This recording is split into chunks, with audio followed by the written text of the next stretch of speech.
Hello, welcome back to another episode on Red Foxy.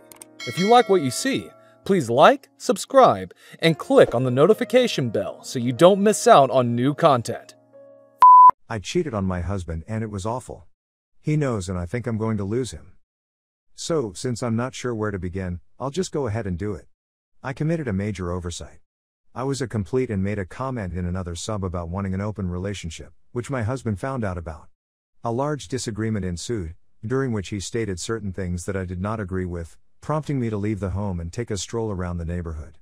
My coworker, the person with whom I wanted to have an open relationship, phoned and invited me to his home for dinner. I decided to go forward with it since the conversation had led nowhere, so I requested that he pick me up and we returned to his home. The two of us drank a few drinks and then walked into the bedroom, where he turned on the television and we watched some absurd movie for a few minutes before I made a move and slid down onto his behind. Unsatisfactory results, to put it mildly, were the end result. His appearance seemed to come out of nowhere and last around 20 seconds. His attention was suddenly drawn away from me and he returned to his television. This went on for over an hour, and just as I was getting ready to go, he proceeded to straddle me. I just responded, "Forget it," and went through with the situation. The S was horrible. To put it mildly, it was embarrassing. Because his tongue was sensitive from eating Pringles, he refused to come down on me, so we went straight to S and it was just a clumsy 10 minutes of intercourse. He forgot to take a step back as well. He then rolled over and returned to his seat to continue watching television. I got ready in a hurry and headed back home. On the way back, I thought and realized that all I needed was a little excitement to break up the monotony, and that it wasn't quite as exciting as it had been made up to be. When it comes to actual S, my husband is much better to everyone else I've ever been with because of his extensive knowledge. I wish I had realized this sooner, but it's too late now. I was also really cruel to him. I noted his stature in my last essay, but he's around 7 inches tall, so he's not exactly a little man. I was just letting a fantasy of being with someone else to take precedence. The moment I walked through the door, my husband was still in the kitchen. I tried to engage him in conversation, but he just put on headphones and started preparing pasta. At some point, he took them out and put the spaghetti in a large mixing bowl. I asked if I might have any, but he refused since he doesn't like to share and promptly devoured the whole batch. Due to my exhaustion and emotional state, I just went to bed.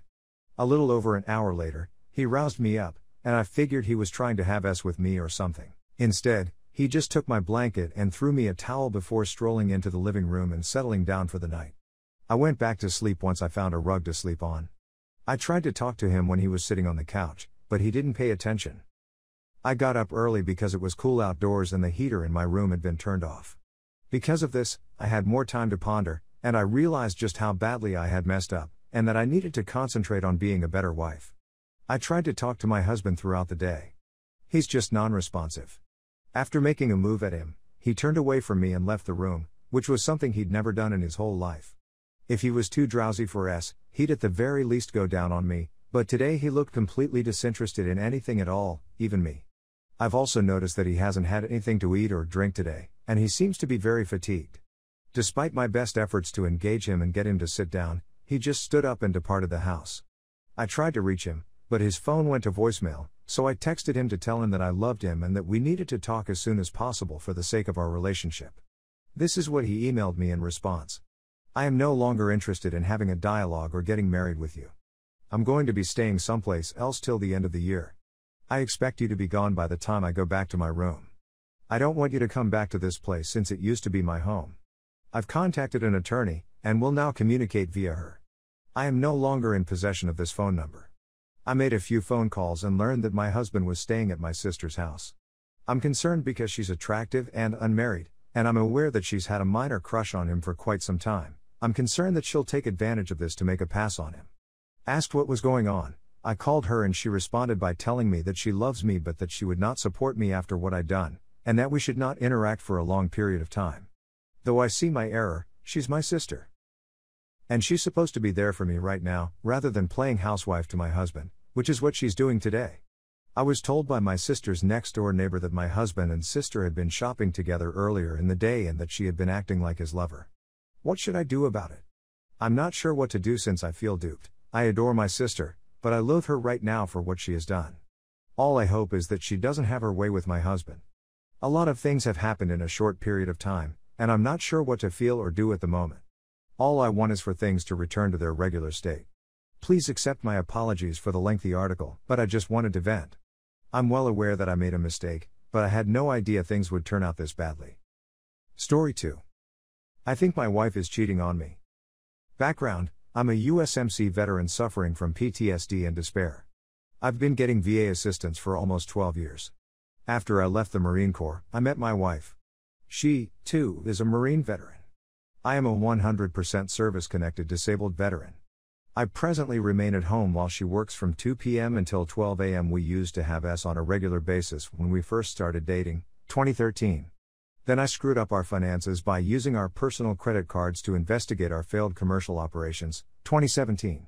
In addition to losing our company and incurring debt, my wife was laid off. We went from earning about $240,000 per year to little more than $60,000. She was furious with me when we almost lost everything, had no backup, and had to relocate 2,000 miles to recover financially. Longer story, but it made the most sense. Essentially, we had a fire sale to finance our relocation and pay bills so that we could move into our investment home. Following the relocation, I became quite open about my expenses, providing weekly and monthly budget updates. Even after 9 months of recovery, I still felt hatred. We were still in debt, but we were clawing our way out at a breakneck speed thanks to both of our efforts. I finally asked her whether she had forgiven me. She sobbed and said she hadn't, mid-2018. She replied she'd do it right then and there. Our friendship improved noticeably. So much so that we accomplished something we had no idea we could do. We had children, mid-2019. We had attempted in the past, but one of us seemed to be unable due to health issues. Our friendship became even stronger. We made the decision to sell our one-bedroom apartment and relocate closer to my family, 2020. During the early phases of the COVID-19 pandemic response, I obtained a well-paying work and we were accepted for a loan on a very good property. The S got rather regular, shower S, different rooms, BJ's, swimming pool. After 4 months, I was laid off. S has ceased. In addition to having a mortgage, a new car, and around 6 months' worth of expenses saved, we also had almost a year's worth of funds in other accounts from the sale of our apartment. My wife located a job that paid far more than the one I had recently lost, and she took it with no reservations. It is intended for a retail company, however it will not be offered for purchase at the store. As a result, normal hours, 3p12a, Tuesday to Saturday, exceptional privileges, and retail discounts are available. Fun stores. The transition from one position to another went well. She was delighted with her new position. There is an issue with our connection since the physical component of it has stopped working. Since working at the warehouse, which is a large warehouse, she's developed a new habit of arriving home from work, 1-ish on regular nights, 2:45-ish on odd nights, and immediately showering. Whenever I am a bit too enthusiastic, she inquires as to whether or not she has a headache. My patience is limited, and I can only take so much before I begin to think she is no longer interested in me. When I stated my feelings to her, she acknowledged that she was not interested in having relations. As a result, I've become frustrated with her refusal to allow me to even make an effort to caress or comfort her in any way. She does not want to be in a terrible attitude because of whatever she has done. I'm looking for zeal. I'd want to go back to the situation we were in 8 years or 1 year ago. When she gets home at night, she just wants to sleep, and morning isn't really her thing either. But I can't get the feeling that she's having her physical needs met by someone else. That her occupational therapy isn't actually odd. She is paid, therefore she is not required to report to work or leave work.